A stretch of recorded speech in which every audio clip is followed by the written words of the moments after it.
Right. My dear fellow listeners and viewers, good evening once again, and welcome to another edition of the Dr. Narine Dat Show. The whole idea of this show is to create a safe space for positive energy only. For those of you who have watched us and listen to us obviously in the past, you will know exactly what we do here. We want to be very mindful of your time. We want to be mindful of the time of our guests as well, to Pandit Prakash. We've had him more than once on our show, and it is an honor to have him join us again this evening. And one of the interesting thing about our show this evening is that we are kind of taking, I don't want to use the word preventative measure here, but basically we will spend a lot of the time talk about, the importance of, Krishna, Janamashmi, a lot of questions along that line, and other stuff in between as well too. And the reason for this is because it is such an important time. A lot of people, celebrate in ways that they know best. But I'm hoping that today's insight from Pandit Prakash will kind of really help us to kind of, understand more in-depth meaning as to why we do certain things, how we should approach it, those types of things. So Pandit Prakash, welcome to the show. How are you doing this evening? Well, first and foremost, Sitaram Bhaji, it's an honor to be on the show once more, and I thank you for inviting me. It's a pleasure to also be in the midst of everyone else who's watching online.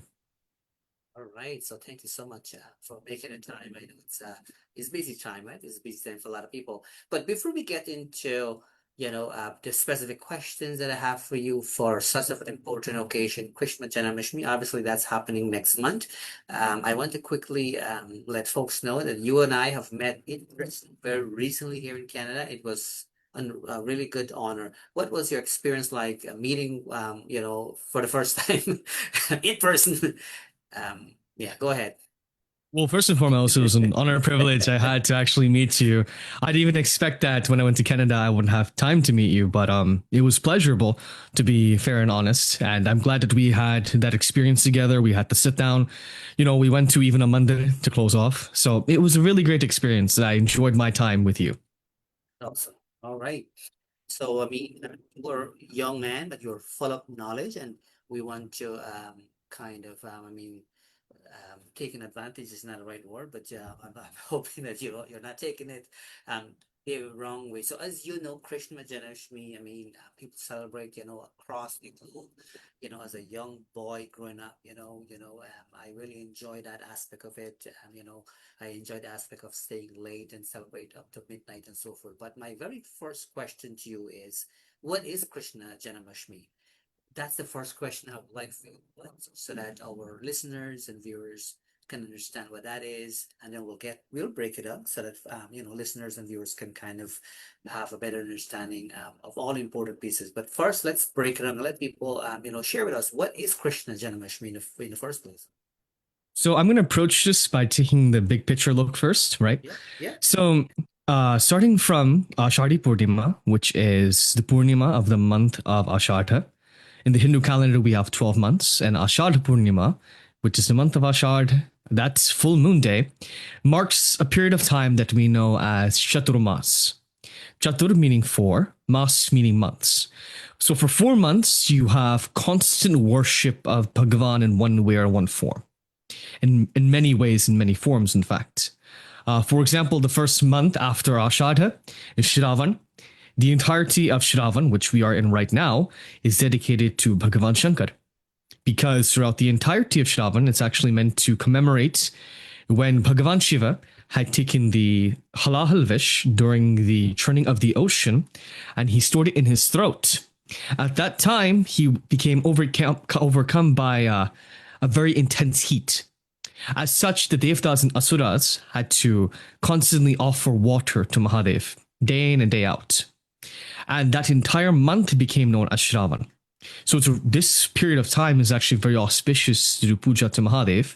But after this is what we get into Krishna Janmashtami and what we call the month of Bhadrapad.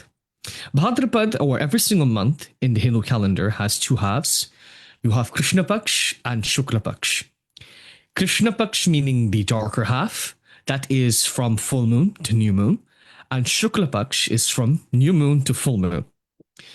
So Krishna Janmashtami happens on Bhadrapad Mas, Krishna Paksh, on the 8th day, which is Ashtami Tithi as we call it. Going back to your main question, Krishna Janmashtami is meant to commemorate the birth of Bhagavan Shri Krishna into this world. I would say birth is not really the accurate answer. I would more or less say the oncoming of Bhagavan within Prithvi, upon earth.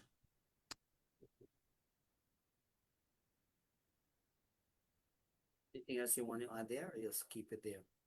I'll keep it there for now. Thank you so much. You've done well to kind of really highlight it and capture it so well. I'm extremely excited about this because this is one of the, the times of the year that I look forward to. So this is awesome. This is great. I'm sure there are many people out there as well too. And so my simple question to you is, I mean, I have my, my own sense of knowledge as to why. Yeah, I think you've kind of already answered it in different ways, but to get more specific, and this is just for the sake of the people, who are not, too engaged when it comes to Hinduism as a whole. Why is it that people celebrate, Krishna Janmashtami? So Krishna Janmashtami, as I just mentioned, is meant to commemorate the birth of Bhagavan Shri Krishna. Bhagavan Shri Krishna is actually the Ashtama, the eighth avatar, the eighth form of Bhagavan Vishnu, who is one of the three main devtas of Brahma, Vishnu, and Bhagavan Shankara. Bhagavan Shri Krishna is what we call Jagat Guru, the teacher of the entirety of the world. He's the one who guides all of those from darkness to light. As such, Krishna Janmashtami is meant to commemorate his birthday and the oncoming of him in this world. That's really what it is. Thank you so much for this. Very interesting, actually. To those of you who have just tuned in, I just want to remind you, you're joined by Pandit Prakaash, very knowledgeable young Pandit in New York City. We have kind of taken, the time to kind of get some insight, when it comes to Krishna Janmashtami. Obviously, it is not common for, us to have a little bit of confusion because sometimes there's a, there's that confusion in terms of, when we celebrate and all of that. Usually there's a little bit of confusion with the date and things of that sort. We will get into all of that. I mean, in my view of things, I understand, the importance or the significance rather, in celebrating Krishna Janmashtami. And I think that has a lot to do with, individual in terms of their connection and all of that. But in your view of things, your knowledge and, being in Pandit work, what would you say are, the most significant reasons for people to kind of celebrate Krishna Janmashtami? Well, in general, Bhagavan Shri Krishna is very, very easy for one to link to in many ways or another. Many may link to him as a mother figure. Mothers, especially, they love their children. Bhagavan Shri Krishna is known to be the Gopa. He's known to be the cowherd as well. And a lot of people have kind of that connection with Bhagavan Shri Krishna more than one ways. Many people think of Sudama, a friend. They think of Bhagavan Shri Krishna to be their friend. Many people think of Arjuna. Many see Bhagavan Shri Krishna as their teacher. And in various different ways, Bhagavan Shri Krishna has influenced a lot of Dvapar Yuga in terms of the Vedas, the Puranas, the Shastras, and Agamas, especially when you look at texts like the Srimad Bhagavatam, when you look at the Bhagavad Gita, when you look at the Mahabharata. There's a lot of texts that include those details. So more or less, a lot of people have their own personal connections to Bhagavan Shri Krishna. And to speak personally on my connection, when I was younger, and before I decided I wanted to start the path of being a Pandit, I had grown out my shikha that's in the back of my head. I have it tied up. And I said to my mother and father that I wanted to be a Gopa of Bhagavan Shri Krishna. I wanted to be a friend to Bhagavan Shri Krishna. And a lot of people usually start off worshipping Bhagavan Shri Krishna with such innocence. And it's a real reflection of the effect Prabhu has, or the effect of worshipping Bhagavan, is that kind of innocent connection you have to engage yourself further within spirituality and attaching oneself to God. Tell that you're full of knowledge here, which is a beautiful thing. I want you to know that your response to what I'm asking you, is very impactful, right? Because people will be watching at some point, for those who are not watching right now, and for people who are not, they will be listening at one point. So I appreciate you. I want to make sure I get that out of the way there. My dear fellow listeners and viewers, for those of you who have just tuned into us here, you're watching and listening the Dr. Narine Dat Show. As I was mentioning earlier, the whole purpose of this show is to really create a safe space of positive energy only. And we are very selective when it comes to our guests. And today, this evening, we are very pleased to have Pandit Prakaash joining us again. Um, and I also want to remind you that there are a few ways to listen to us. You can listen to us on the regular dial, that's the radio 102.7 CKMS FM. You can also listen to us on Rogers digital cable for those of you who have the Rogers digital box. And of course, we are also live streaming our show here. So we encourage you to share this live stream as you see fit. So Pandit Prakaash, sometimes there's a little bit of a confusion. And so my question to you is, when is it that we celebrate Krishna Janmashtami? Meaning that I'm referring to like the specific date. To be truthful, the date often changes because our calendar is based off the lunar calendar. That means the movement of the moon. The way how you have to look at it, and the way you have to look at all dates when it comes to astrology, when it comes to our Hindu Paravas, our Hindu holidays, is the way how you think of it, according to Vedas, is the same time something happens in India, it happens the same time for everywhere around the world. Because it's the ideology of the Vedas, of the Bhrigu Samhita, to be more specific, that wherever the rays of the moon hits, it doesn't hit each place of Earth at a different time. It hits the entirety of Earth at once. For example, right now is 6:21 p.m. In India, that time will be, one moment. Right now, it's 3:51 a.m. in India. So let's say someone in India has to go to work from 6 a.m. to 6 p.m., 12 hours. In America, that would be relatively changed to our time.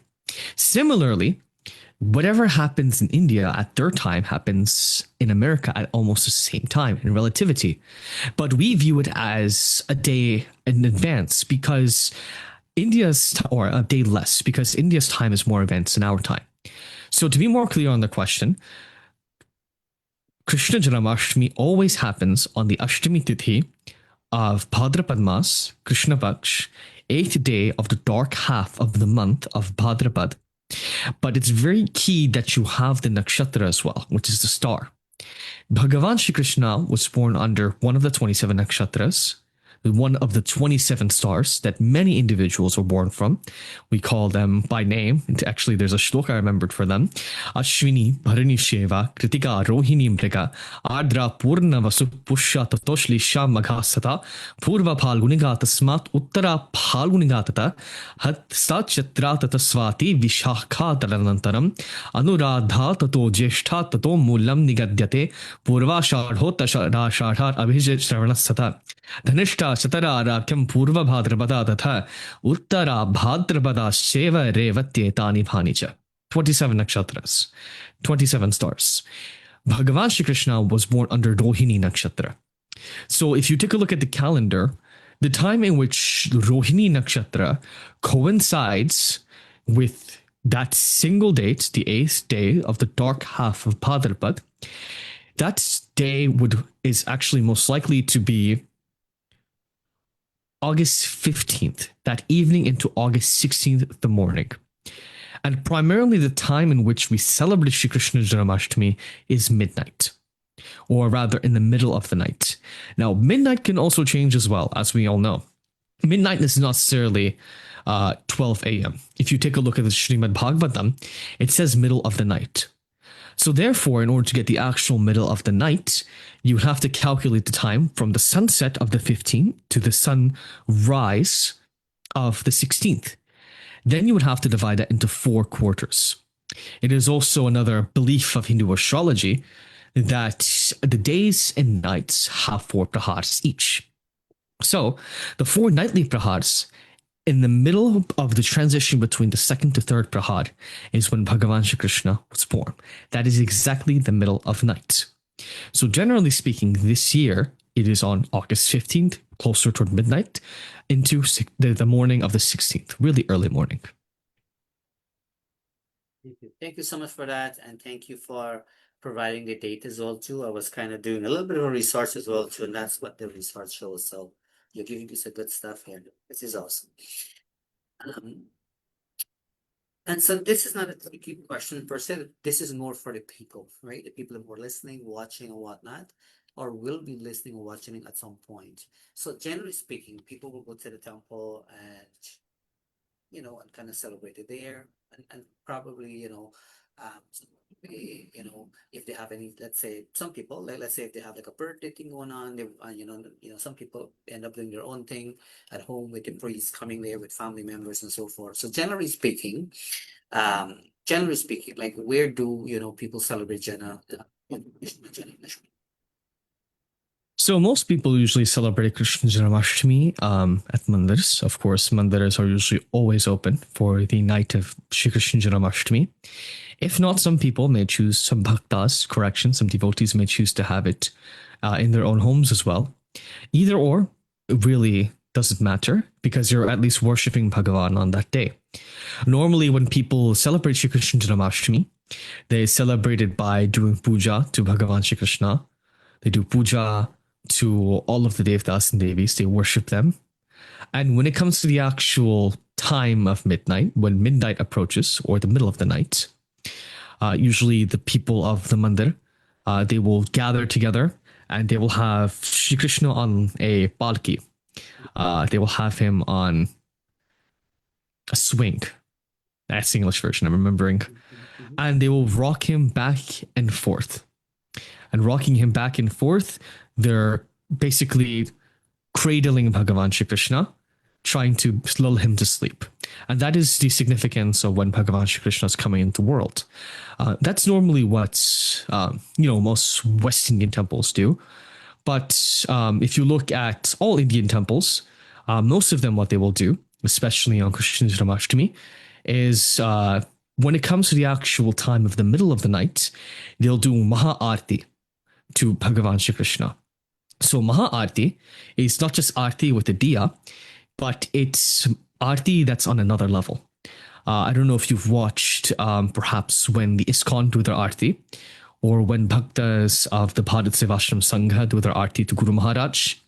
It's very much tangential with that. It's also comparable to if you've ever watched the Aarti on the banks of the Ganga in Haridwar. Then when they do Maha Aarti in the evening, it's almost the same. Sometimes they'll take Agrabati, they'll do Aarti, and they'll take sometimes Camphor, Kapura Aarti. They might use flowers for the Aarti, a Shanka, and sometimes the diyas they use for the Aarti, it's a little bit different. It's not just a regular Aarti thali. It has like 5 separate sections. It can have 7 separate sections. It can be circular. Various different types of diyas and types of Aarti thalis are used for Maha Aarti. But usually one should aim at midnight to do Maha Aarti. If I had the honor of doing Krishna Janmashtami this year, which I do not know yet if I do have it, what I would normally do is when it comes to midnight or the middle of the night, I would turn off all of the lights in the mandir and keep only the lights on Shri Krishna. And then engage in the Maha Aarti and have everyone else engage in that while the Aarti Bhajan is being sung or chanted. So that's normally how people celebrate Krishna Janmashtami. And a lot of people usually come to mandir not just for the sake of doing puja, but they come to mandir to listen to the name of Bhagavan.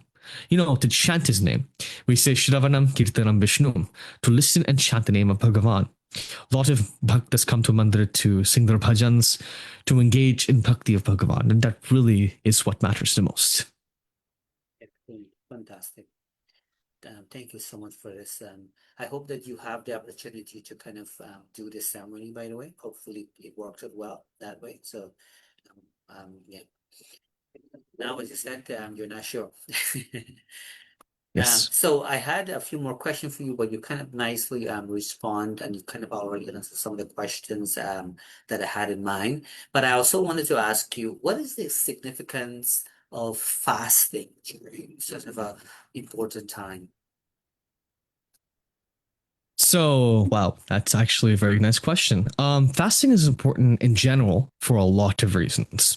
So, first and foremost, when you look at fasting, a lot of people think of it as giving up something. So, we call giving up something sacrifice. Now, you're not making a literal sacrifice, but you're temporarily sacrificing one of the luxuries you have in life, in return asking for blessings of Bhagavan, asking for the protection of Bhagavan. Many people do their own sacrifices for a variety of reasons. In fact, if you look at everything in Hinduism at a very bare bones level, it will almost seem as if everything is a sacrifice. When you're doing Havan Yajna, you are sacrificing the ingredients to Agni Dev. You're offering your heart, you're offering your mind to Agni Dev. When you're doing the puja, you're taking the flowers you grow from your garden, the leaves you're taking, the grass that you've taken from other places, and you're offering it to Bhagavan. So, in every single way, every single form, puja, sankalp, and in this case, fasting is a form of sacrifice. You're willingly giving up something. In return, you're asking Bhagavan for something else. And there's many different types of fasting. You have, of course, general fasting, which is if you are not vegetarian, you would just fast in a vegetarian diet. But let's say you are vegetarian like myself, then you would do other types of fast. My favorite fast to engage in is without grain. Essentially, you go the entirety of the period without eating or consuming any grains. You could also do without water. You can do a fast in which you drink not a single drop of water. You can also do a fast in which you have no sugar. You can also do a fast in which you have no salt. There's a variety of different fasts, but those four are the main ones: without grain, without salt, without water, without sweet. And some people just go the entirety of the time without eating anything and only surviving on water in general. So there's a variety of different ways one can engage in vratam, as we call it, fasting. But the main point is you do it to sacrifice something to Bhagavan. And in return, you're asking Bhagavan to bless you. And the reason why we do this is because we believe that through sacrifice, we become hardened mentally as bhaktas. We ready our minds, we open our minds to challenges we might not have experienced before in the past. And in doing so, we're asking Bhagavan to guide us. We're asking Bhagavan to help us endure the challenges of life. And that is really the true meaning behind vratam, or as we call it, fasting. Thank you so much for this. I like how you mentioned that for the folks who are not like vegetarian per se, those are times, when they will kind of fast, not eating meat and all these types of things. And people who are actually vegetarian, like yourself and myself as well, I'm a vegetarian as well as you, we've kind of tried to do different things, and you've kind of laid out so nicely. Speaking of that, though, what would you say, or what can you share with us in terms of, different traditional foods, people prepare for this particular occasion, for example? So for Christian Janmashtami, I know for sure a lot of bhaktas would prepare Mohan Bhog, Mahan Bhoga. As you know, it is this very popular prasadam offered to Bhagavan, Shri Krishna.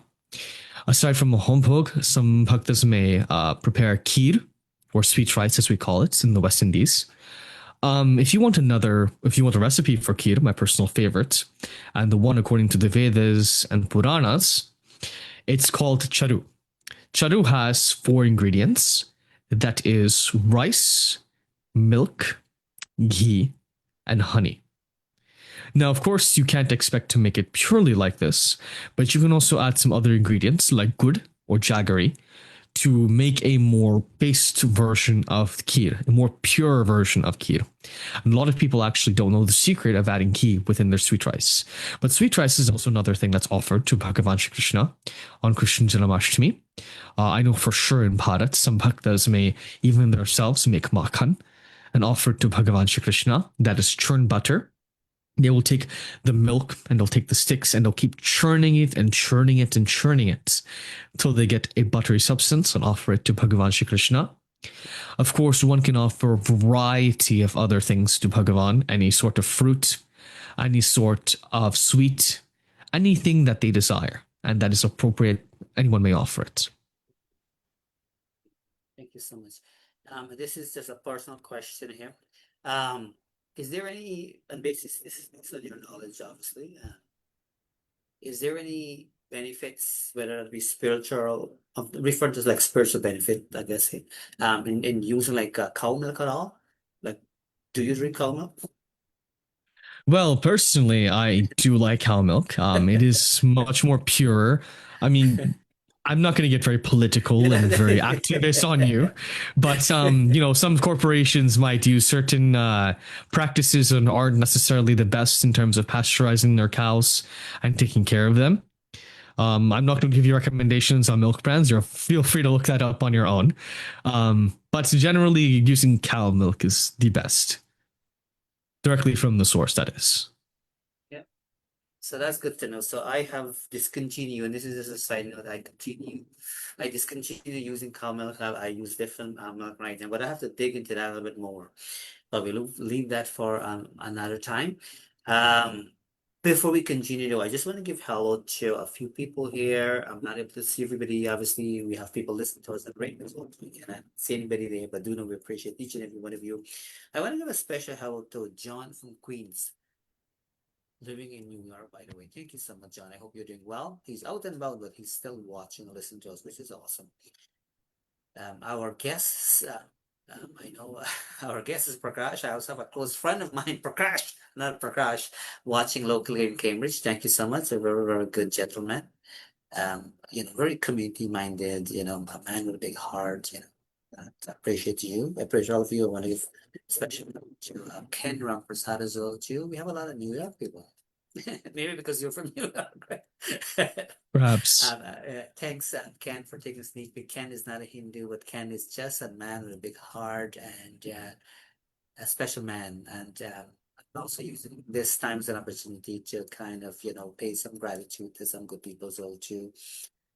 And I mean, like I said, I cannot see and everybody because people listen. We have different ways that people can listen to us and so forth. I also wanted to give a special hello to Pandit Dave. Um, thanks for taking a sneak peek. We've had him as well too in the past on my old show. Let's Chit Chat with Narine. For those of you who've just tuned in, we have here a young, talented, knowledgeable Pandit. I also want to mention that our guest here tonight, yes, he is in the Pandit thing. I'm using the word thing for now. I didn't want to use the word business. But he also plays different instruments. He sings and he sings really well. To me, like when I look at it, it's a blessing, right? It's for me, it's what he is, he's basically experiencing the good things that he had done in his previous life. At least that's how I'm seeing it. And so I just want folks to know that as well too, which is awesome. All right. And so we kind of invited Pandit Prakash here so that he can, enlighten us a little bit more when it comes to Krishna Janmashtami. We didn't want to wait for, last minute. Sometimes people get confused with the dates and not knowing when to celebrate and all of that. There's always that little confusion. And earlier he did a good explanation as to how it works and dates to keep an eye out for. I believe he mentioned August 15th, August 16th, something along that line. Those days, believe it or not, I try to make myself available, meaning that I'm not looking to work anywhere, like I'm talking like my professional role and whatnot. I try to keep those, days open where I can be free to kind of do the things that I want to do and participate with. So those are all important things. But we've brought Pandit Prakash here because, to enlighten us, right? To make a long story short here, and that's what he's doing, and we really appreciate that. I think it's also fair to kind of ask you, and you don't have to get into depth, but a little bit of a highlight would be great. Like, who is Lord Krishna, by the way? Like, if somebody was to ask you, so let's say someone is meeting you for the first time, and, you're chanting something, and you mentioned something about Lord Krishna, what response would you give that person if they were to ask you, who is Lord Krishna? And this is based on the Oh, knowledge base of Christian scriptures you've read. Go ahead, you go ahead. so I'll answer that, but I also want to backtrack just for a minute Mhm, to also add more to the answer. mhm, I just remembered to myself that for fasting as well, if you so choose for Krishna Janmashtami, you can also eat only makan. That is also another form of fasting. And another dish that's usually cooked during Krishna Janmashtami is poha. If anyone remembers the katha, the story of Sudama, Sudama had came to Bhagavan Shri Krishna with an amount of poha, dried rice, inside of his bag. And ever since the Katha of Sudama, it became one of the most favored dishes and foods of Bhagavan Shri Krishna. So if you would like to learn poha, there's a lot of tutorials online. It's a very simple dish actually, but it's also a very popular dish that's mainly made for Krishna Janmashtami as well. To come back to your question now, Bhaiji, if I was speaking to an individual that, let's say, had no experience with Hinduism at all, let's say they come from another or different religion or faith, to be more accurate, to be more clear, I would explain it first as we believe that in Hinduism, Sanatan Dharma, that sure, there's many forms of Bhagavan, there's many forms of our gods and goddesses, but in truth and actuality, it's only one form. We call that form Paramatma. We believe that Paramatma takes many different forms to fit the various needs of his devotees. As such, Paramatma took the form of Bhagavan Shri Hari, Bhagavan Vishnu. And Bhagavan Vishnu, to help his bhaktas, to help his devotees, when they were enduring the atrocities of Dvapara Yuga, under individuals like Kamsa, under other asuras, under the time of the Mahabharata, he took avatar, he took form as Bhagavan Shri Krishna. And essentially, we believe that Shri Krishna Chandra is a direct form of Bhagavan Shri Hari, and thus a direct form of Paramatma as well. So we view him as a facet, we view him as an aspect, a form of Bhagavan. That's really the truth. And similar to how I'm going to use an example here.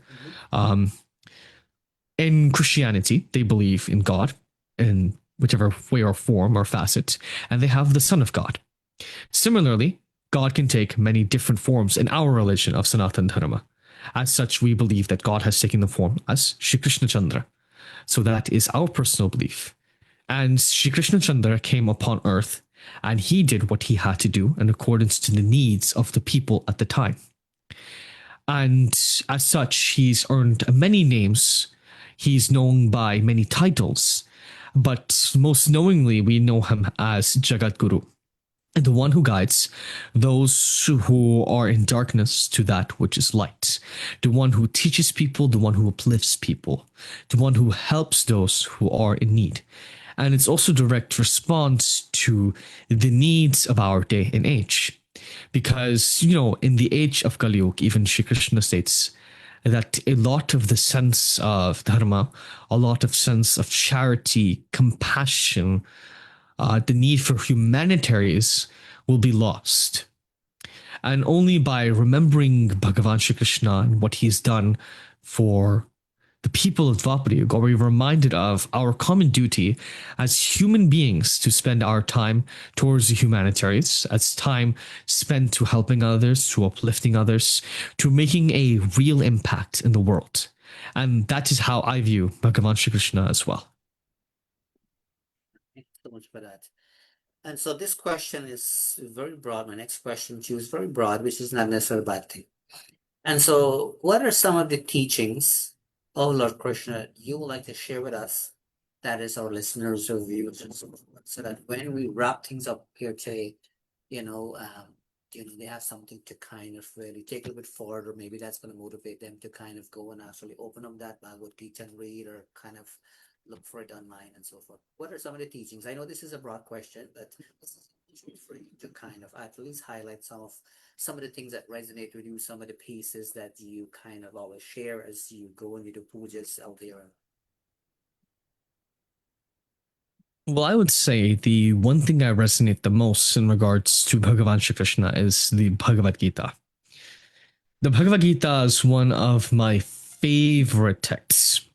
Well, personally, because I love Sanskrit, I love always analyzing the larger and the more complex texts. But if I were to try to give at least one small message from the Bhagavad Gita, it would be a summary. And I've given the summary many a time. It's the essence of the Gita. The Bhagavad Gita is a text that describes an individual who is lost in life, who, at the time of when he's supposed to do something, he feels as if he does not have enough confidence, enough strength to move forward. And that's a direct reflection of how sometimes we feel in life. We feel challenged, we feel as if we can't move forward. But Bhagavan Shri Krishna decides to pick up Arjuna and teaches him three things. That is, Karma Yoga. Don't be attached to the fruits of what you're doing. Be attached to what you do. We all go to work, we all go to school. Some of us go to school, we only look for the letter grade on that paper that comes home at the end of the semester. We look for that letter grade on the papers that we write, the tests that we take. We're just looking to see an A and A plus. But do we actually take time to enjoy the classes that we take? To enjoy the tests, the challenge behind it? Another question. We all go to work, but many of us are very focused on the paycheck that we get at the end of the day. Not to say the paycheck is not important, but what happened to actually enjoying the job?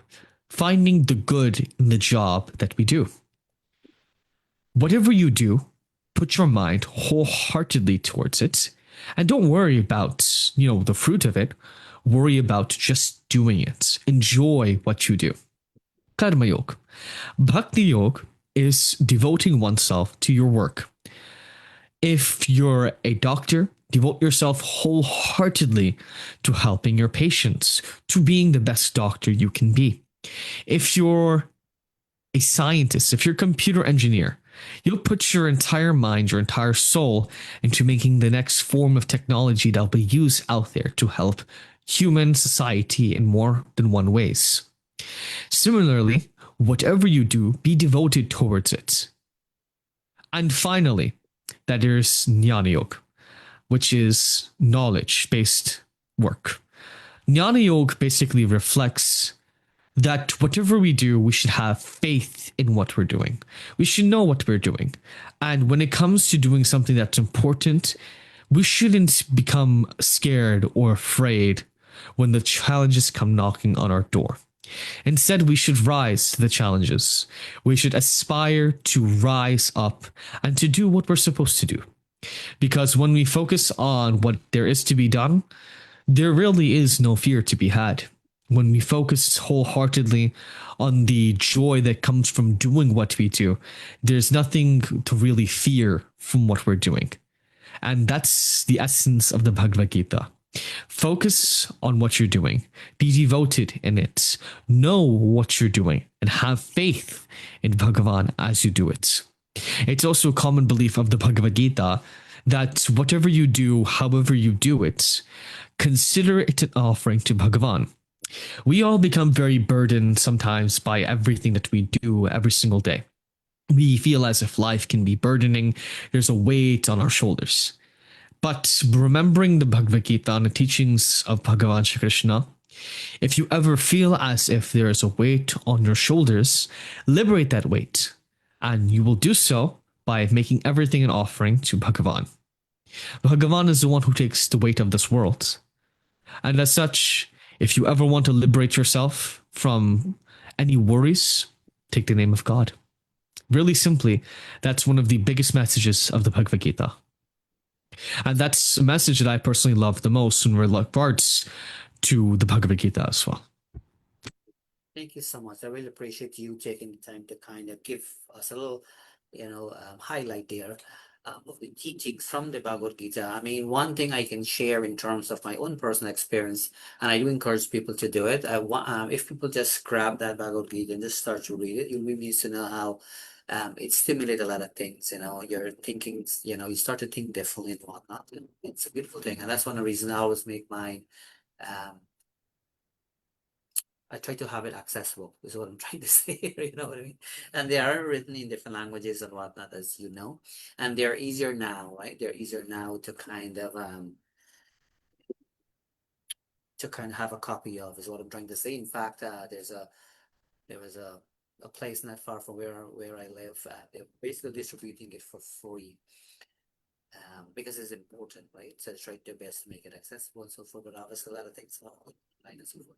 So how can people access it? I'm talking about the Bhagavad Gita now because I understand, I know how powerful it is, by the way. And this is, by the way, I have a variety of different audience, some listeners and viewers here.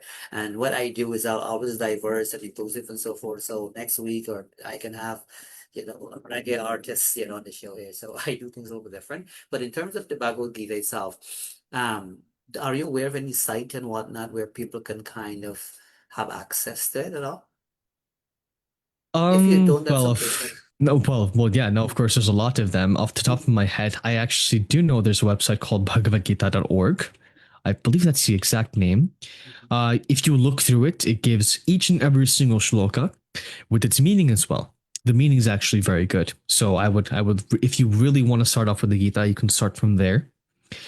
In terms of publications of books, sometimes you have to be a little bit iffy on which publications you pick up. But generally, most of them are very good, especially the ones by Gita Press. And generally speaking, a lot of these copies of the Bhagavad Gita are very good. But sometimes you have to take the meanings that they put in there with a grain of salt. So that's really what I would recommend. But anywhere and everywhere you can find a copy of the Bhagavad Gita, whether that's on Kindle, whether that's on the App Store, whether that's online, right straight from Google. There's a lot of places where you can find copies of the Bhagavad Gita. sure, yeah. Yeah, that's what I thought. Obviously, it's going to be more accessible now, right? So that's there's no excuse then basically for people to have a copy of it, right? Yeah. So let me get back to the celebration of Krishna Janmashtami. I mean, it's a beautiful time for a lot of people. People prepare. So when I talk about the preparation piece, the people do like extra cleaning, and things of that sort. Whether that be at a temple or at home, like they really prepare. Right. Based on experience that you may have had, whether that be locally, right at the city there and whatnot. Have you seen any sort of differences in terms of how people celebrate? For example, based on what you know and seen and experienced, for example, like in India, like are you aware of any difference as to how they celebrate there? How we celebrate here in North America, and even in Guyana, because you also visited Guyana, so you'll have good sense as to how they do things there as well too. Well, I would say in the Western Hemisphere of the world, specifically the Americas in general, you'll find there is a couple of different ways, more modern ways people worship Bhagavan Shri Krishna for Krishna Janmashtami.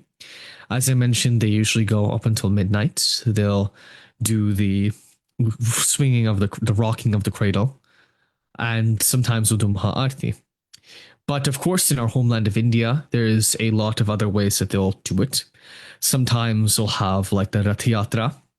They'll have, basically, they'll put Bhagavan Shri Krishna on top of a Ratha, on top of a chariot, and parade him around the entirety of the area, the entirety of the town, kind of increasing and also trying to invoke the spirit of Bhagavan Shri Krishna and that feeling and the bhakti of Shri Krishna Janmashtami. You'll find a lot of places also popularly due to bhajan sandhyas and sankirtanam. They'll just sit down and for the entirety of the night of Krishna Janmashtami, they'll sing bhajans after bhajans, kirtan after kirtan, dhun after dhun to Bhagavan Shri Krishna. I just mentioned Mahaarti as well, in which you'll find that in some different areas, they'll also do the wave the Aarti in a variety of different ways, with a variety of different items. Even ISKCON, very well known for being Vaishnavas, Bhaktas of Bhagavan Vishnu, and all aspects of Vishnu Bhagavan as well, you'll find that they also worship Bhagavan Shri Krishna in their own various different ways. Even if you look from North India to South India, you'll find very stark differences, and it kind of just makes it more inclusive. It goes to show how there's a lot of cultural diversity when it comes to Sanatan Dharma, and there's a lot of diversity when you take a look at how British people celebrate Krishna Janmashtami. You'll always find differences and variations wherever you go, and that is part of what Shri Krishna Janmashtami is about, and part of what every single Parva is about as well. Thank you for sure. Yeah, thank you. Is there anything else that you'd like to share specifically as it relates to Krishna Janmashtami at all? Because I had those questions in mind because I just felt that it's an important thing, right? It's for us to share and educate people, because this is not conversations people will have on an ongoing basis, right? And so the fact that you've answered and you responded to the question that I asked you, that's a beautiful thing. But is there anything else you feel necessary to share with our viewers and listeners at all as it relates to Krishna Janmashtami? Because that's coming up, right?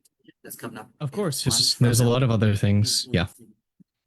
I know for sure another tradition that hasn't really been followed, it's really only followed in India, is the breaking of the pot. Usually they have a pot of makhan. They tie at a very, very high angle.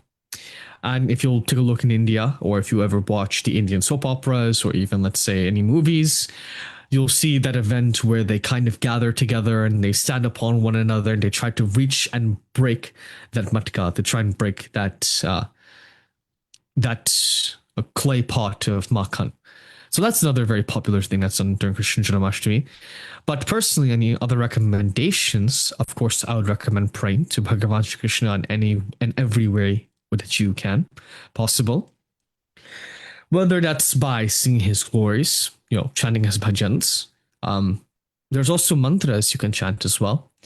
The very most simple of all mantras you can chant for Bhagavan Shri Krishna during Krishna Janmashtami is Om Namo Bhagavate Vasudevaya. That is, once again, Om Namo Bhagavate Vasudevaya. Very simple mantra dedicated to Bhagavan Vishnu, and is also used very commonly for Bhagavan Shri Krishna as well.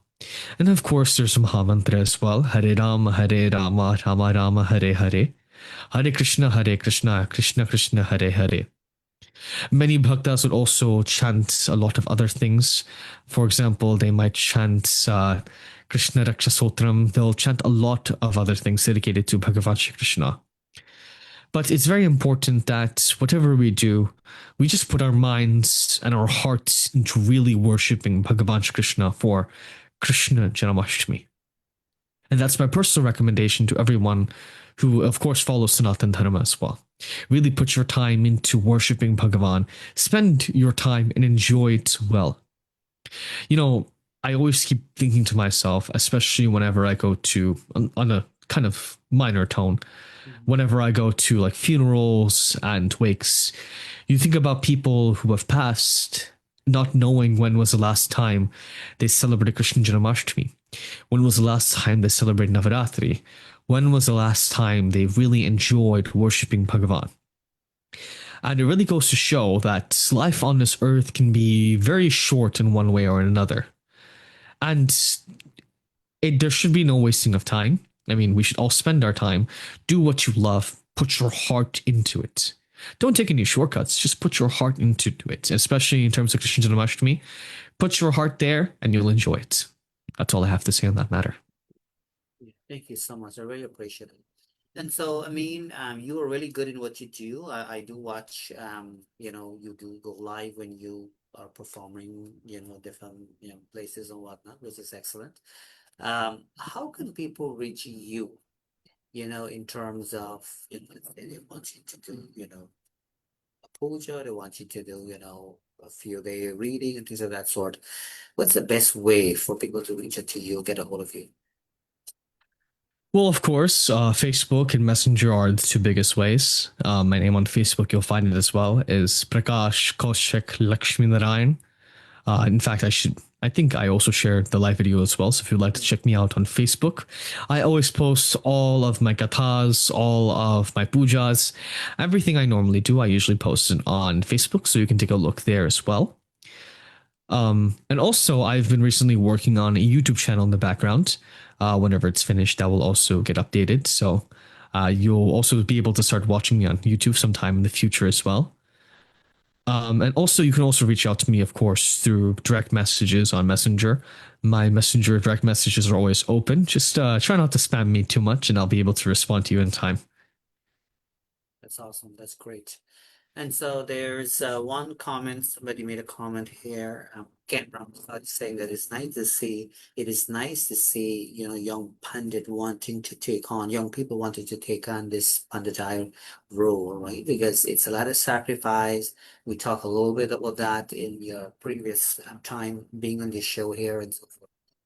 What would you say? I mean, in one sense, it probably may not seem to be like a sacrifice because you are definitely, with any question, very much passionate about what you do, which is a beautiful thing. I can feel it, I can sense it. So I want you to know that. But what would you say are some of the sacrifice that comes with doing what you do? Because this is serious stuff, Hmm. right? So, Well, I and would I'm leaving say, it open. Go ahead. I mean, there's a lot of sacrifices we, of course, make. I make personally that, well, everyone makes, whoever walks this path Mhm. makes a sacrifice of their own lifestyle. They dedicate their life a lot to Bhagavan and they put Bhagavan first in more ways than one. They try to walk the path of spirituality, and spirituality can be considered many things. But personally, as my personal belief comes to it, it's believing that Bhagavan or God is always there. And God is always watching, God is always guiding you. And it's honestly walking the path of spirituality. It comes with many sacrifices. My biggest sacrifice, in my opinion, is always my time. But it's always time well spent and time I, of course, enjoy. If I was asked to probably go back and do it all again, I would go back and do it all over again. And that is what I love about what I do. It doesn't matter whatever sacrifices of time, costs, or even whatever else I put into it. It doesn't matter the sacrifice to me. It matters that I enjoy what I'm doing. And that should really be what matters to everyone who walks this path as well. Just enjoy it. For sure. And, personally, on top of enjoying just serving Bhagavan in this way and or many other ways, it's also my joy to also serve or help and serving the community as well. Recently, I've been trying to plan a lot of humanitarians. I've been trying to run a couple of classes. I'm planning a couple of classes at the Sri Lakshminarine Mandir on Liberty, 128 to 129th Street in the Queens, New York area. And I'm also really interested on trying to, bring up the younger generation because it's much more worthwhile, in my opinion, to guide the youths towards the path of religion, of dharma, of spirituality.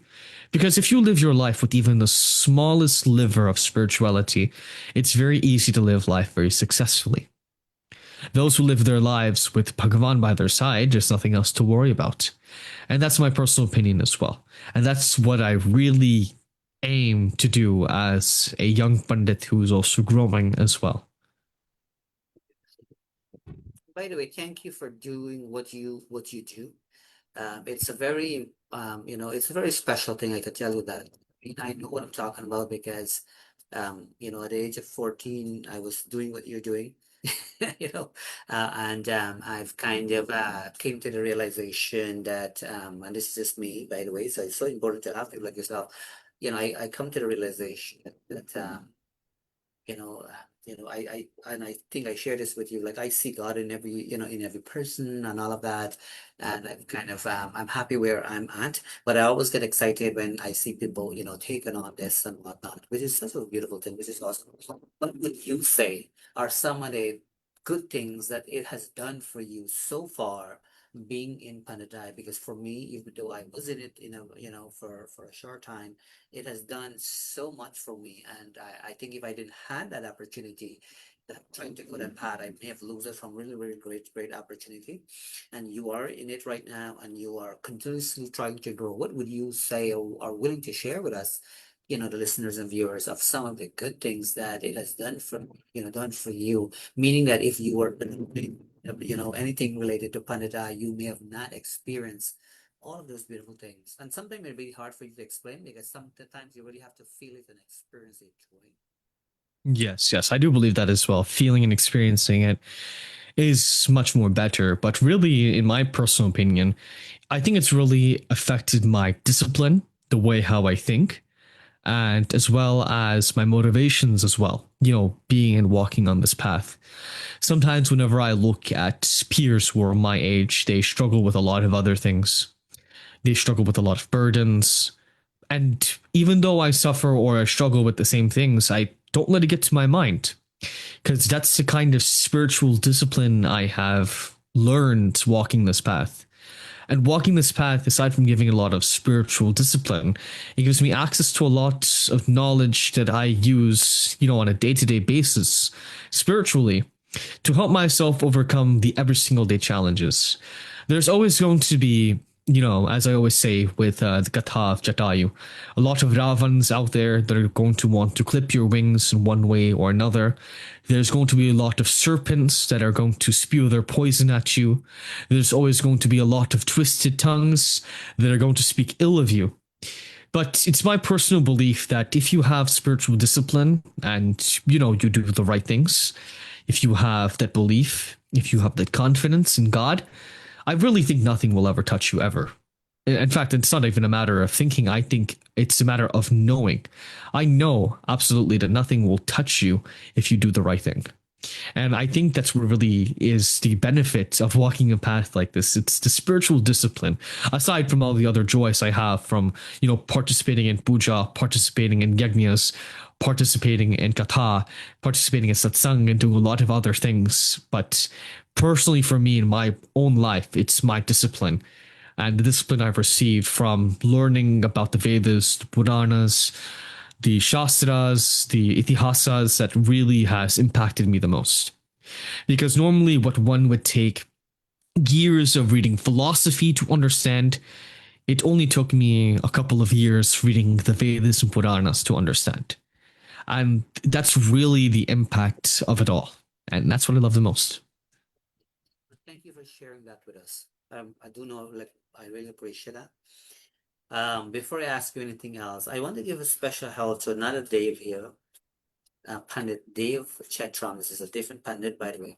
This is a Pandit I was Sitaram. assisting. This is a Pandit I was assisting. I was assisting him as I was hoping or wanting to become a Pandit at that time. So I was an assistant Pandit to him. Very knowledgeable individual.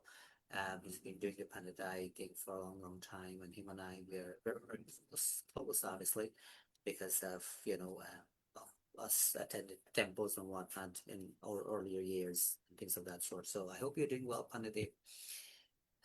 Hope you and your family are doing well.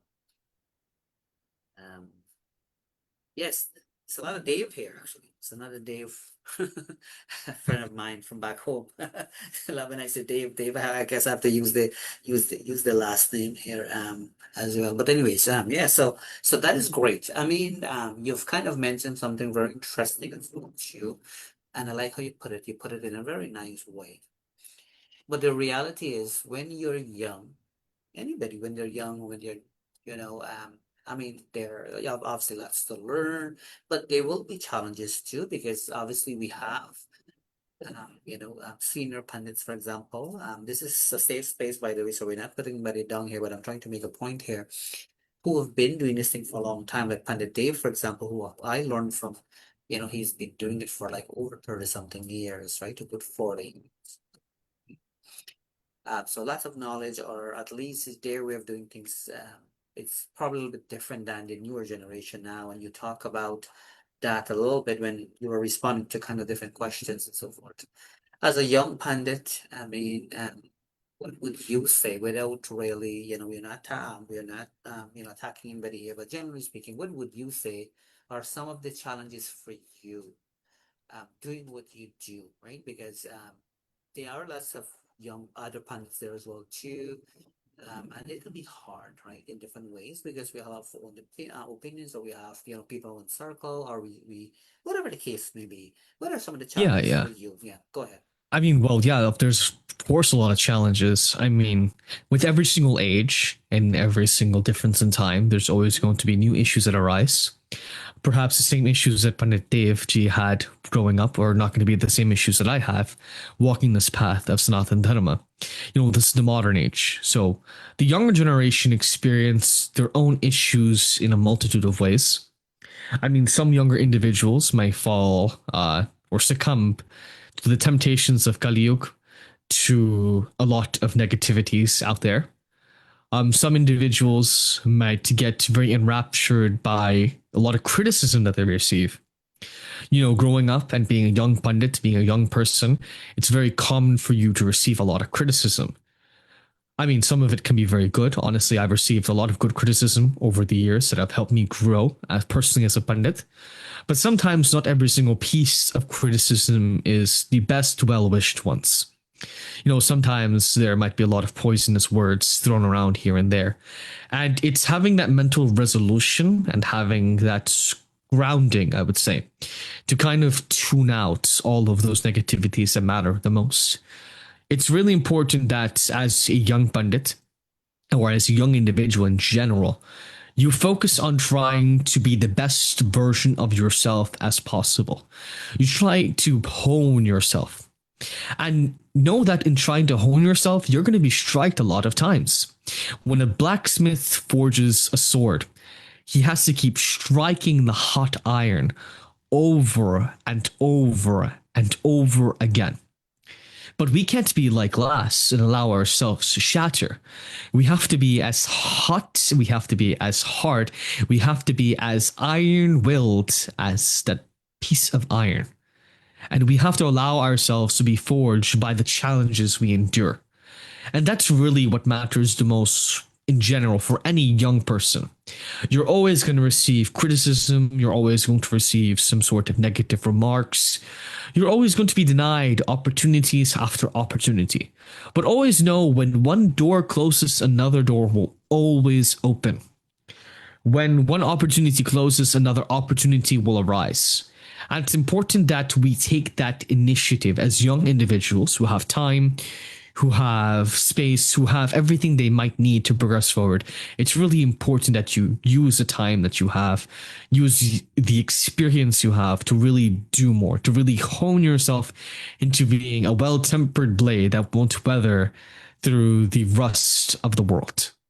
That's really what I have to say on that. That's awesome. And I want you to know that I appreciate your response because I like how you're very well grounded. I want you to know this much, and those pieces will help you to be the best version of you, because there's no question that all of us, right, regardless of what profession we are in and whatnot, we will have stumbling blocks, we'll have challenging situation. And you've mentioned something about when one door closes, there's another one opens. And this I'm happy to share openly is that I'm at a position right now where all the little doors that are that got closed in front of me, I'm in a position where I can buy over the whole building now. Right? So and that's blessings. I'm not talking about like a material piece, the money and the financial But piece that's per also se. life too. That's also life too. Yeah. Because eventually you'll get to that point where you'll be able to forcibly open any door you want to. Exactly. You know? Exactly. So I love that what you said. And so sometimes, and honestly, now that I'm more mature in life and all of these things, I have more life experience. When I look back, it wasn't for those doors to close on me, I would have not had all the opportunities I've had for sure, you know. And so that's one reason I was remind people that when they face with some sort of stumbling blocks and some sort of challenges, pay keen attention because it's telling you something there. So that's awesome. But I'm not worrying with you really because you have really good knowledge to make sure you kind of stay grounded and make sure that you're not allowing anything that comes your way to kind of it stop you from progressing, which is a beautiful thing, right? Which is good stuff. How about I mean, you're young yourself, but I think it's nice when the younger folks can hear it from you, right? So let's say you have folks, like they're not necessarily pandit per se, but they really want to, to kind of stay connected or at least involved in Sanatana Dharma. Let's say it was not a practice in their household or things of that nature. I'm just saying, but they're starting to love it and people think, "Oh, this is awesome. This is great. I want to do more of this." What advice do you have for folks in terms of, you know, um, you know, kind of getting started and kind of remind them that, hey, it's not a bad thing. Any advice? I'm just kind of want to hear from. I mean, well, personally, my observation is that, I've heard this from a couple of other people too, and I believe they're absolutely right. Is when you look at other faiths and other religions, other cultures, for example, the Christians, the Muslims, the Islamists, they have their own forms of humanitarians that they use to help people out there, the Jewish as well. And that's honestly what Sanatan Dharma needs a lot of in this modern age. Because it was a matter of the past that, especially before the pandemic, a lot of us Hindus all used to be very involved in giving back to the community, giving back to the people, having programs, having events, doing things like that. But I would say ever since the pandemic, it's very much slowed down, and we're seeing an underlying, in fact, decay of the advancement of Sanatan Dharma and that flame that was burning brightly before. And I would say what we really need the most is a lot of humanitaries focusing on helping one another, focusing on helping those who need help, whether that's, helping those who can't afford a meal, helping those who need mental advice, offering that advice as well to them, helping those who are downtrodden, who don't know what to do next in life, or whether that's helping with the progression of the younger generation, having classes, teaching them things. I actually want to say that I was very impressed with one mandir in Canada when I had my time there. I was singing with the Bhara Sevashram Sangha in the upstairs of the Shri Krishna Sudama Mandir. And every single day, or almost every single day, when I would come downstairs, or if I was coming back from somewhere, you would find that Pandit Vishnu of the Mandir, he would always have some sort of classes with the younger children, with the younger students, to try and have them learn something. And that's honestly something simple and something really profound we can do. Whether it's teaching them bhajans, teaching them music, teaching them their language, teaching them how to chant their mantras, or even teaching them about the culture, teaching them about seva, about giving back. Doing these really simple things of not only teaching the younger generation, but also making it more profound within all generations is really, really important. And I think that's really what we need the most. We need to go back to our roots. Sanatan Dharma says that one of the biggest roots that we have is seva. And I think going back to that concept of seva and serving the world at large is something that we really need. And there should be a call to action for it. Absolutely, for sure. And I know you shared some of this with me off the camera when we met and so forth. So it goes to show that you're very consistent with what you're saying. I'm not doing any sort of cross-examining here or anything, but I think it's kind of Yeah. it's kind of good to know that you have the passion for this. No question about that. And I recognize it. I think this is great. I just want to acknowledge Geeta Danraj. I'm not sure if she's related to you or not, but she's saying that she had the opportunity to listen to you when you were here in Toronto, and she really enjoyed it. And she talked about how knowledgeable you are, which is great. I was able to see live and so forth, bits and pieces the clip. Obviously, I myself had other activities as I was sharing with you. I couldn't be there live there, but we'll kind of figure things out for sure. And thanks, by the way, Geeta, for sharing this with us. I think that's important to kind of there. So you definitely you've made an impact, which is awesome kind of thing. How about the support? When I say support, I'm talking about, support from the people in your circle, and usually starts with your relatives, right? In your case, there's youngs, in your case would be your parents and so forth. I've not had the opportunity to connect with your mom when she was here, but I was like, was able to hear, the way you and her speak and so forth, and that was a very beautiful thing. I was pleased with the conversation in the sense that a mother and a son, speak in that kind of way. I think it's a beautiful thing. But in terms of the support, like, are you? I don't want to ask you about getting the support you need per se, but is it fair to say that you are very well supported doing what you do? So personally, Bhaiji, well, first of all, just to mention one of my supporters, Matajikita, when I was watching, I met her actually through Facebook, and she actually allowed and paved the way for me to come to Canada for the first time last year for Deepavali. So I'm very thankful for her for that, and for always supporting me at many of the yajnas that I went to read at, especially at the Bharat Sevashram Sangh. But it's always my personal opinion that support is usually earned. Mhm. And it's earned when one does the right things and when one walks the right path. And I think it's always going to be a given that if you're walking the right path, if you're doing the right things, if your mind is in the right place, it will be very easy to find individuals who are willing to support you in your endeavors. And I think recently I've been finding that a lot more than before. But of course, you're always going to have your challenges. You're always going to have obstacles. Not everyone is going to see eye to eye with you.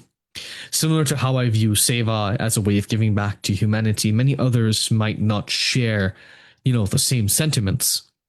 A lot of things, not to criticize anyone, is to save space. But a lot of things I've heard within Sanatan Dharma have been more or less a matter of money and a matter of payment. And I think that kind of mentality probably should not belong. I think that we should really be focused on a progressive mentality, trying to help everyone as much as we possibly can, trying to be accommodating. And I think that if I am able to support anyone in any way possible in doing, certain humanitarians and trying to help people as such, I think that's my personal way of earning the support that I am also giving as well. Support can be earned if support is given. And I believe in that really strongly. I mean, of course, support is going to be difficult for especially younger people like me. There's always going to be individuals that support the older generation. But as I mentioned, if you put your mind and your heart in the right place and you keep yourself focused and level minded, grounded, you will always have success there. And that's my personal opinion. You'll always find support in whatever you do. I've had the opportunity and I've had the honor of meeting many people that have supported me. Even Pitaji Lake, who is also one of the members of the Bharat Sevashram Sangha in Canada, I met him for the first time. He barely even listened to me, but he had full faith in my ability to read from the Bhagavad Gita because of one reference he received from one other person who supported me, uh, Pitaji Naresh. And when he listened to me the first time, he said, "You're well experienced and you have my support 100,000%." Because it was his words as well that the younger generation needs to be propagated, the younger generation needs to rise. And it's important that we also support the younger people, not just myself, but all younger people out there, so they can have this kind of mindset as well. And they can also move forward with this in mind. That's That's really awesome. what I believe in terms of support and how it's earned and received. That's awesome, and that's good to know. It's good, it's good to hear. I'm happy to hear that the support, that you just mentioned. I think, I mean, as you would know, those pieces are important, right? And so, if those people are watching, do know that it's a beautiful thing, right? And so we have to find a way to kind of help the younger generation for sure, because if not, there will be a problem, right? There will be a huge problem. Yeah, of course. And, even beyond just people out there supporting me, people within the community, of course, parent support is very important too. Um, I receive my mother's support 1000%. My father's support I receive in 1,000,000%, but in the opposite ways I expect. Every single time I make a small mistake, he's always there to correct me. He's always helping me in terms of fine tuning what there is to be done. And he's always giving me great ideas that I can always work with, great ideas that I can always use. That's why, even aside from having the support of, people in the community, having your support from your parents, and parents really giving that support to their younger kids is extremely important. And I'm blessed that I have two parents that do absolutely all of that and beyond that. And of course, it's very important that you find teachers that help you as well. I am blessed that I had gurus who have supported me throughout the entire way. I even have gurus in India who are always calling me and texting me whenever I finish a yajna, whenever I finish katha, and they said, "You did a great job. Keep up the good work." And even something as simple as a small text or a small phone call can go a long way in terms of the mentality that you receive from it and the good feeling that you receive from it as well. So I think having support from all fronts is very, very important. That's awesome. That's good. So you are in a good place there. So I'm very happy to hear that. So is there any possibility? I mean, obviously the possibility is there, but I'm talking about maybe something that's going to happen fairly soon. Like, do you have any plans at all to come back to Canada at all? Is there any conversation, going on where the possibility exists of you coming back? Not necessarily where you came, but maybe elsewhere. Well, the thing is, Baiji, I like to keep everything a little bit on the down low, especially when it comes to traveling to Canada. I always want to make it a surprise when I come because Yeah, it's it's always okay. enjoyable when it's like that. But I'm having thoughts of coming back to Canada as I really, really enjoyed my time there. Every one of the months was absolutely great to visit. I enjoyed my time with everyone that I spent it with there. And personally, I do want to go back. It's just knowing when is the right time.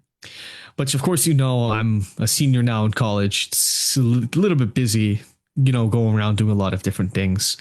So it's not going to be the easiest. But wherever Bhagavan decides, I'll find time.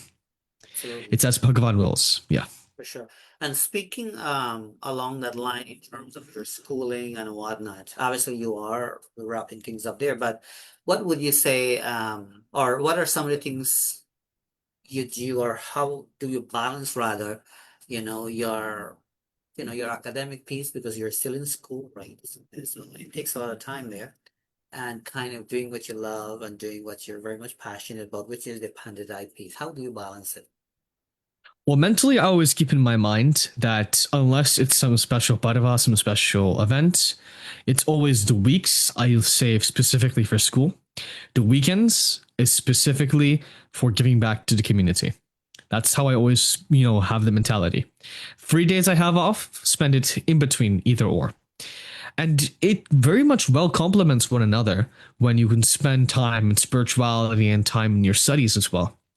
Because giving back and also learning is very, very liberating. Because let's say, right, I go to a class, I have a very difficult time in that class. Professor made absolutely no sense. I'm walking out of the class more lost than when I came into the class about the subject matter that he's teaching. But let's say I have satsang later that evening. I go to satsang. I liberate my mind of all of those worries, all of those issues. And the next morning, let's say I don't have class again, maybe the next day or the next morning. And I just sit down and I take a look at my notes. I take a look at any resources I can find. All of a sudden, with all of the worries being liberated from my mind, everything makes so much more sense. And that's kind of the effect and the balance that there is between spirituality and kind of schooling and work. When you have that mentality that sometimes you're going to be burdened, sometimes you're going to be lost in what you do, but you always find your way back if you keep yourself leveled with God. That's really what helps me the most. And that's really what helps me keeps the balance and all 100 times out of one, you know, and that's what I believe in the most. That's awesome. So that's great. And as I was mentioning to you earlier, I'm not too much work. It's clear that you're very focused, and obviously you're more knowledgeable now than you were 2 years ago, 3 years ago, so, right? So that's a better thing. I do know that as you get older and more mature in life, you will start to see things even differently and knowledgeable and all that. So that's awesome. And so do know that whenever you come here in Canada as well, too, I'm looking forward to, hoping that I can kind of get you kind of, see you, do your thing because you do it really, really well. Here during the Father's Day weekend kind of things that I was, those are busy time as well too and whatnot. But I mean, that's the time you came, and I believe you stayed for like at least a week, right? You had something else the following Yeah, week or so the I week read I before or read two something. yajanas back to back. One was at the Bhuvaneshwar Mandir in Toronto, Mhm. and then the week after, I read at the ashram for Bharat Sevashram Sangha for 3 sessions of from the Bhagavad Gita as well. And so when it comes to like food, I mean, you are a vegetarian, and I know that when the two of us met, we were like lucky in a sense, in that sense that vegetarian food it was all like right there and whatnot. Like, do you it's just awesome. Do you find it difficult or challenging when you are not home? Like, I mean, when you're at a temple setting, that's very different. But do you find it challenging to kind of maintain, yourself being a vegetarian? Has I'm but all go ahead, you go ahead. Yes. Sorry, not to cut you off, but I'm Yeah, not go gonna ahead. lie. Canada was the easiest place for me to find everything possible, because just turning out the street and driving straight down, you would find a grocery store there, grocery store here, with all Indian vegetables, all Indian groceries you'll ever need, and it's very easy to get what you need in Canada in terms of like living that lifestyle. Might secretly consider moving to Canada, but we'll see. You know what? But I would Thank you. say Yeah, go ahead, you go ahead. it's it's much more difficult living in certain areas. I mean, New York, you'll find the same experience. Sometimes you'll find certain areas that have a super saturation, whatever you need. Other areas you might not find enough of what you need. Florida, I knew when I went there, I struggled a little bit, but I of course went through whatever I had to do.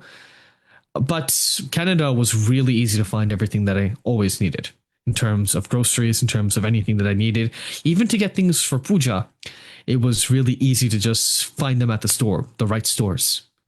It's like Canada has everything needed. It's like a little India in one way or another. Good. I'm happy that you took the time to share that with us. So I will have to share this little story with you. So I had a friend, and I hope that if she's watching right now, she's not going to take it personally. She came from New York City to visit the here, and she called me. She said like she can't find food to eat here. And then I'm saying to my wife, like she can't be serious. How can you not find food? But what she was, it's amazing, depending what you're looking for, right?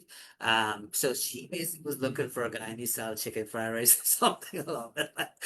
Right, right. And so, and not that anything wrong with that. That's a choice people make. But so exactly, based on what you're looking for, it's kind of all right there is handy.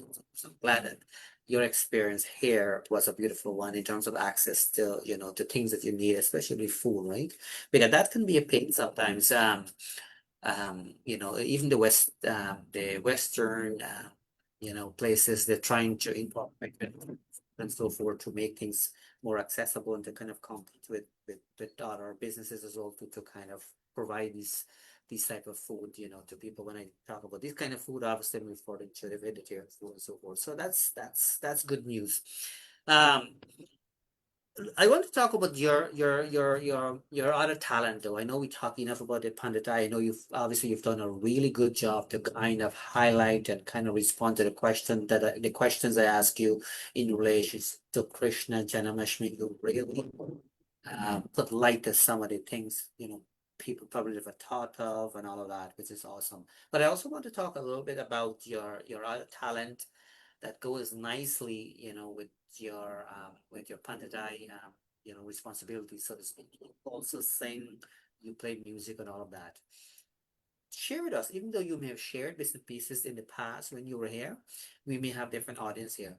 Um, how that piece came about. Did you first start off with a singing aspect of things where you did the tempos and you were kind of feeling it that this is the direction you wanted to go, but you kind of started off being a singer, or you kind of incorporated singing after the Pandit thing? So actually, the truth is, when I was growing up with my mother and father, um, I learned how to sing in Hindi and Sanskrit before I even started to learn how to speak. Really, really funny. But singing has always been something that I've loved. It's always been my cushion to always fall back on. Music, sangeet, and it's only grown over the years even more. When I decided I wanted to be a pandit, I was already singing beforehand when I was very young. But I started formally learning singing at the age of 7. And I started music with the intention that, eventually I'm going to become a pandit as well. But it was my thought process, even as a young person, very young child, very admirably so, and also my mother's thought process as well, that if you're going to learn how to become a pandit and you're going to learn a lot about the culture of Sanatan Dharma, you have to be kind of well rounded in everything. So that's why I personally wanted to learn music as well. Because, a lot of our dharma is intertwined with music in one way or another. The way how you chant the mantras, the tune that you chanted in, the pronunciation you chanted in, the meter you chanted in, all of it is kind of encompassed within music as well. You'll find it all in the Samaveda. So I've always loved music. I've always been studying music. I've studied a lot of styles of music. I love all forms of, Hindustani classical and even Carnatic classical, Mevati Gharana, Punjab Gharana. I love Rajasthani bhajans, Qawwali songs, Qawwali Gitas. I also love Marathi Abhangavanis. Abhangavanis are one of my favorite, genre of Hindustani classical as well. I love listening to Carnatic classical music as well. Ragas and tans are like my bread and butter in the morning. Every single day, I can't go in the morning without even thinking in my mind of some rag in one way or another form, whether it's rag Ahir Bhairav, rag Trudasi Malhar, rag Bhupali, rag Durga, rag a lot of other rags. It just goes through your mind every single morning. And even when I practice, I always think of all rags, all compositions, and everything. And kind of as I gotten older, it's branched out into a lot of different ways. Of course, I have had many experiences with music. Of course, I know a lot of Bollywood songs too. Bollywood is one of my favorite genres as well. Especially oldies. Old is gold, as always. Gold, yeah. But music for me, it's always an endless journey that you can't ever stop. That once you start, it's almost as if you're addicted to it. That's me personally. So personally, music has always been an integral part of who I am and a part of what I do, a part of what I try to teach as well. And I think it's really important to also share that with others as well. Thank you so much for that, by the way. So how about your not an experience per se, but obviously I'm aware that you were born in the States, if I'm not mistaken. Your Yeah. parents, they are from Guyana, right? They were born and raised in Guyana. In terms of the people who you do the puja for and so forth, are there are they West Indian people? Or are there kind of a mixture of people from India or different part of the world as well too? Well, being in a West Indian community, it's very often that you'll find people who want to do puja that are West Indian. I've had the honor of doing a pujas for a couple of Indian people as well. I of course do puja the right way. Well, not the right way. According to the book, I do the puja. But I would say that's a little bit of the challenge that I experience as well, because, a lot of our people from the West Indies kind of lost a lot of the knowledge of how to do puja, its theory, the way how it's structured, especially over the years of the influence of the British and that disconnect from India. And learning directly from India, it kind of became kind of an adjustment to try and, teach a lot of the West Indian communities and the bhaktas I do puja for about the right practices and trying to, accommodate their practices with what is there within logic of the Vedas and Puranas. And I think that's really, really the important thing that we have to consider. Or that one of the most important challenges I also go through on a regular basis as well. Of course, you get a lot of, very funny feedback. For example, some people might say that, Panditji, you chant too much Sanskrit. And I say, well, isn't everything from the Vedas and all our puja mantras in Sanskrit? But it's a little bit of adjustment because I learn everything a very pure way. So trying to incorporate that into the logic of the West Indies and trying to mash and find a connect with the ancient culture is really the most difficult thing for me to do. But honestly, I've been having a lot of success in doing it because as I said before, you do the right thing, you do things the way how you know it, and you have confidence in what you do. Really, there's nothing to fear. And that's what really has given me the most experience and the most joy. Thank you so much. Thank you so much for that. If you didn't remember, I want you to know that you were on this show here. I believe in January. Yeah, in January. Yeah. And so I also want the listeners and viewers to know that we had a very successful show called Let's Chat with Narine Dat, and we kind of discontinued that show and we started a new show called the Dr. Narine Dat Show. And it was important, for me to kind of have, somebody like yourself to kind of start out this show. The reason I'm sharing this is that we're kind of halfway through the year and we can bring it back here to kind of bless this show, in different ways here. Keeping, you're educating the listeners and viewers and whatnot. You will be, you're one of the chosen people, so to speak, and I want you to look at it as a good thing. Then kind of, come back on an ongoing basis and so forth. But we also do it in a way that makes sense for us as well too, where we're kind of halfway through a year, we're kind of really tighten some of the nuts and bolts in that kind of sense, in that spiritual way kind of thing. And so that's something I always keep an eye out for. I just thought to kind of let you know this as well too. How about when somebody passed away? Obviously, people die every single day. Have you had the opportunity to kind of like do the final rites and so on, like the ceremony?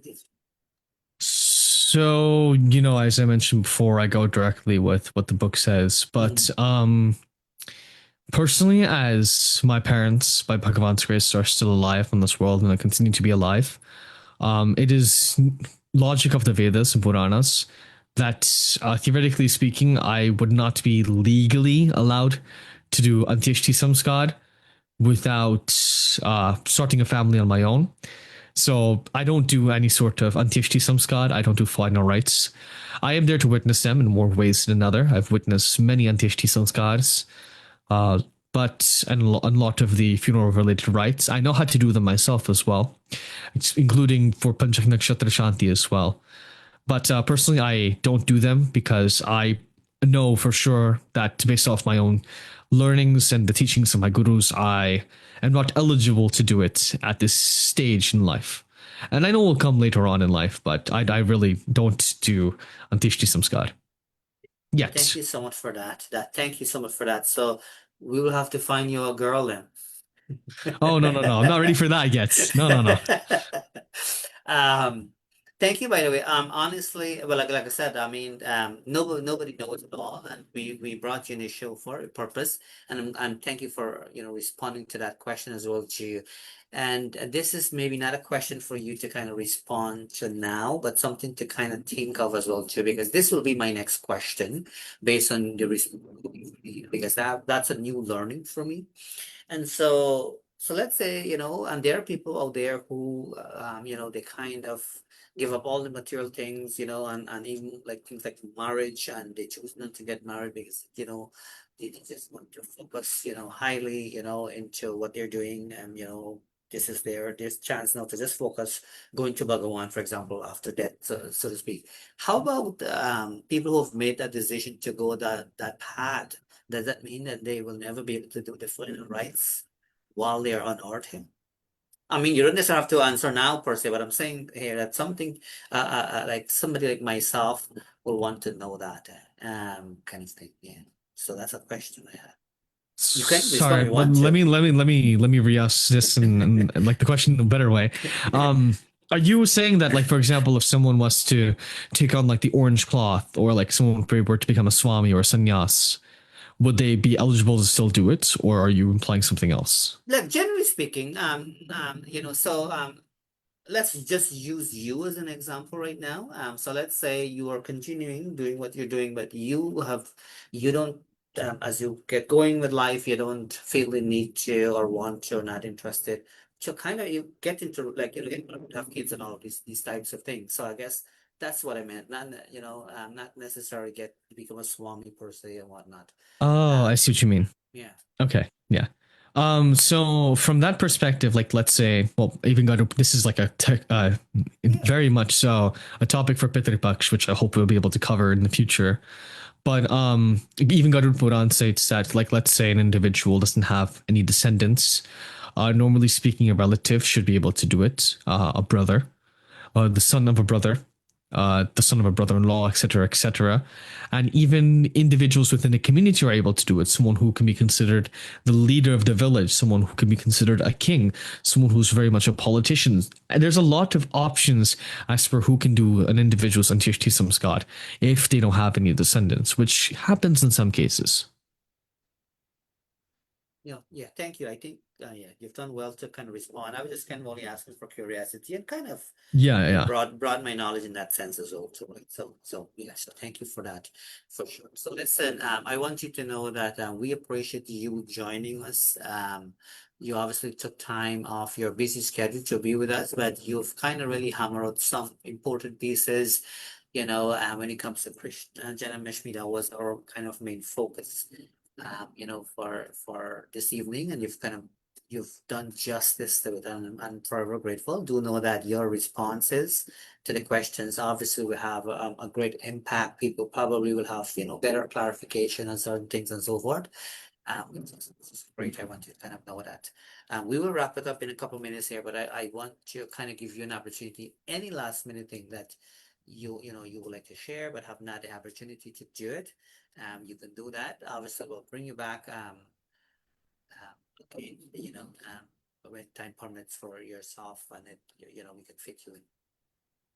Of course, but I also wanted to thank you very much, Narayan Bhai, for giving me the opportunity, for allowing me, inviting me onto your platform, for to give these very simple but small messages, and to express myself in this kind of way. I'm really gratified by everything that you do, especially for everyone in the community, but also everything that you've done to support me in more ways than one. And I thank you for inviting me here this evening. It's an honor and a pleasure to be here. I also want to thank everyone who's listening as well, for tuning in this evening and for listening to what I've had to say about Krishna Janmashtami and a variety of other topics. It's always a pleasure to kind of be in a platform like this to speak, comfortably, normally about, regular religious concepts. And I think this is something that's, really, really needed, because a lot of people have very, very simple and common questions that they can't get answered. And having a platform like this is really an easier way to kind of have these questions answered. And I think next time, perhaps, maybe we can have some people who are watching from online, maybe, or from home. They can find a way to perhaps send in their questions, and we can maybe have this set up on a regular basis, where every single time on the show we have or cover a couple of questions that people might have here and there, which I think is really what I want to do personally as well. And I think that's also what you kind of have in mind for me as well, Narayan Pai, trying to, help the populace and trying to streamline Sanatan Dharma to kind of the entirety of the world. And I thank you for everything that you do in this regard. And I appreciate that, but I want you to know that we really appreciate you, and we are trying to close that gap here. Like, you and I cannot do it all. But we want to, do the best we can in terms of the resources we have and the knowledge we have and so forth to kind of close that gap. And you've hit it on the nail. We need more of this. We have enough of other stuff happening, and so there's a need for it, right? More now than ever, that's for sure. And so the fact that you've made yourself available, the fact that you've stayed, committed to it and whatnot, because it's beautiful outside, I'm not sure what it looks like or feel like to be in New York, but it's beautiful out there. Maybe a little bit warm, but it is summertime. You could have spent your time differently and whatnot, and here you are trying to share your knowledge, with people who, need it the most. And even though you may not know of the impact you're making, I want you to know you're definitely making an impact. We see value in you. I see value in you. If I didn't, you would have not been here. I want you to know that. So to Well, know thank that. you very much, Narayan Bhai. And I think yeah, it's very much also what Bhagavan Shri Krishna states in Bhagavad Gita as well. Sometimes you might not be able to reach the hundred of thousands, but personally for me, if I am able to reach the one person of the hundred of thousands, that's really all that matters to me. Absolutely. And working together is it's kind of key, and kind of glad. I'm really glad for, that you kind of took on our offer. But we are going to obviously stay in touch, and we'll kind of have you, back on, so that you can enlighten some viewers and all of that. But do know, in the meantime, I kind of wish you all the best, and we will always connect, off the camera and so forth whenever there's a need, or if we need to do anything and whatnot. The invitation is still open there. You have an open invitation for that. So that's not changing at all in any shape or form. The only one thing I would like to mention here, and you can think of this first, and usually we will do it without our guests are aware of it. But I think I want to be respectful, mindful of you. Um, as well too. But I want you to see it as a good thing. So you can, when you leave here, you can talk to your parents, you can talk to your friends, to people in your circle. What we would like to do when you come back next time, we would like to honor you with our Active Vision Award. So this is not, I think you being independent, I think you might, you're not doing anything what you do for any sort of recognition, like we Yeah. don't kind of thing. But this is something I think, like we also, I wanted to honor us as well too, in a sense that this is something we want to honor you with. So we're hoping that you will honor what we are trying to present to you here. So think about that well first. Um, um, this is something I think is important. And so we do these types of thing, and so forth. And so for me, I think now is the time for us to do that for you. But I also want you to take your time, think about this for us. And then you'll get back to me to what kind of find a way to kind of make it work. But that's something, I want you to kind of know that, we want to acknowledge this stuff you're kind of doing, and we are in really good position to kind of do it because um, we are the ones of it. I want you to know that. Right? Well, thank So, you very much, Bhaiji. Yeah. right? Yeah. So think of that, and then you can respond to me. We'll kind of take it from there, because I think that I wanted to be mindful of that as well too. It's not a bad thing. Yeah. But anyways, so yeah. So you think of that, and you'll get back to me. So my dear fellow listeners and viewers, as we are officially approaching the end of tonight's program, I would like to take this opportunity to thank you for tuning in to the Dr. Narine Dat Show. As I was mentioning, I believe that the whole idea of the Dr. Narine Dat Show is to really create a safe space for positive energy. Only we try to talk about things, that's very much needed in society and so forth. So we're very diverse in what we do here. And this evening, interview, the conversation we had, it's very special to me. We talk about such of important bases, and so I hope that you got something out of this.